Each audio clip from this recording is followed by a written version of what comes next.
Good morning and happy Sunday, brethren. I hope you are coping with the sit at home. It is always my prayer that the Lord will encourage you, that the Lord will provide your needs according to his riches in glory. In this auspicious time, I want you to keep faith with the Lord. The Lord will bless you. Today, the Lord wants to encourage us through his word in a topic that he gave as the Good Shepherd. The Good Shepherd. And we have the text. A text from John chapter 10, verse 14 to 16. And it reads, I am the good shepherd, and know my sheep, and am known of mine. As the Father knoweth me, even so know I the Father, and I lay down my life for the sheep. And other sheep I have, which are not of this fold, them also I must bring, and they shall hear my voice, and there shall be one fold and one shepherd. This is the word of the Lord. Thanks be to God. Who is a shepherd?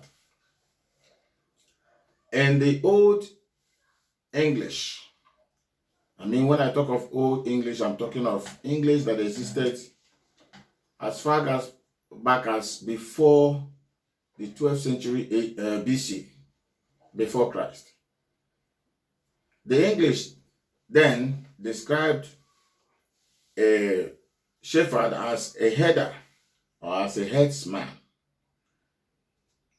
We're not talking of this present headsman now. But as one who tends the sheep. As a pastor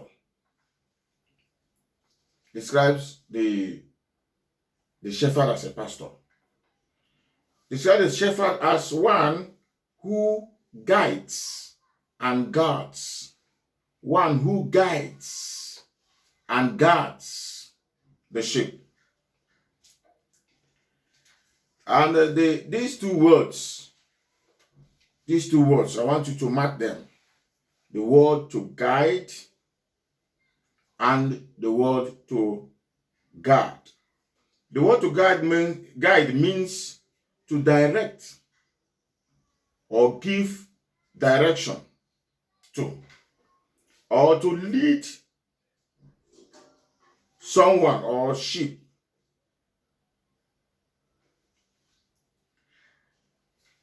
The second word there, to guard, is to protect, to shield, to secure, to ensure safety, not destruction.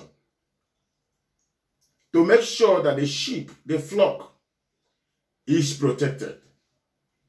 These two keywords summarize who is a shepherd or who is a headsman or a header. And Jesus in this portion claims that he is the good shepherd, as we just read in John chapter 10 verse 14, said, I am the good shepherd. And this suggests that, just like in one book, the core trials of Brother Sherry said there are X and X of the prophets. Jesus is simply here saying that there are different types of shepherds. I belong to the category of the good. I am the good shepherd.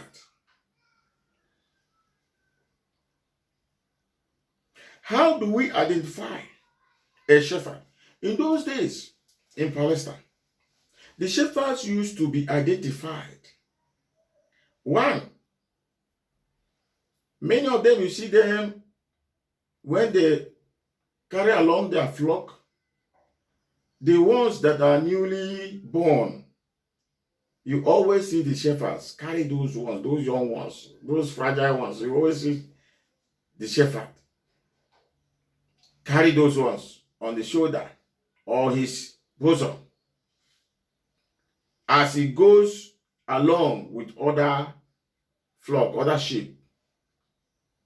Those ones, of course, cannot walk fast as the other ones. They are weak, they are fragile. So you always see the herder, the good herder, carrying.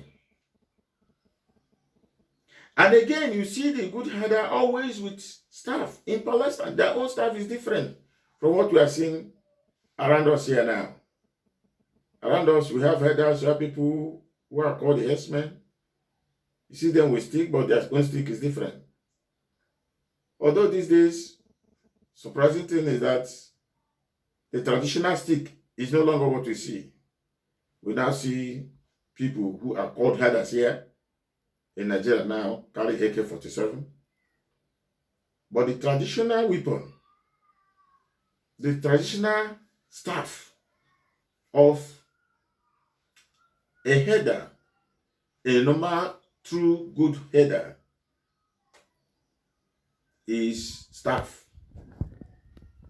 But in Palestine, the good herders, their own staff used to be different. The design is different. You see, their staff is curved at the end. It's not straight. Because such herders, they are not used to hitting their flock or hitting their animal. Because of course, in the process of directing, leading the flock, you find out that naturally you have the stubborn ones, the ones that will not follow the right track, the direction will not follow the direction. They will always want to derail. But the good herders of those days, with that their curved end of the stick, they will use to hook the neck and return them gradually and humanly back to the track. It is that tradition that is reflected in the staff of authority given to our bishops to demonstrate that these men are men of authority. But their own authority, the exercise of their own authority, is the humane type of exercise. It is the Christ-like shepherding that they are doing. That is why there are two major symbols when you talk of Christ as a shepherd. You see the symbol of a young, sheep. Then you see this symbol like staff like that of the bishop. Jesus says, I am the shepherd, the good shepherd. I am the good shepherd. What are the qualities of a good shepherd? What are the functions of a good shepherd? The function, when you talk of the functions, already it has been defined in the definition. We just said the function of every good shepherd is to direct, to lead, to supervise, to give sense of direction to the flock, and to guard, to ensure security, to ensure safety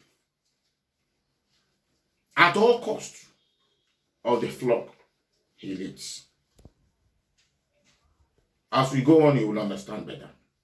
May the Lord lead us in Jesus' name.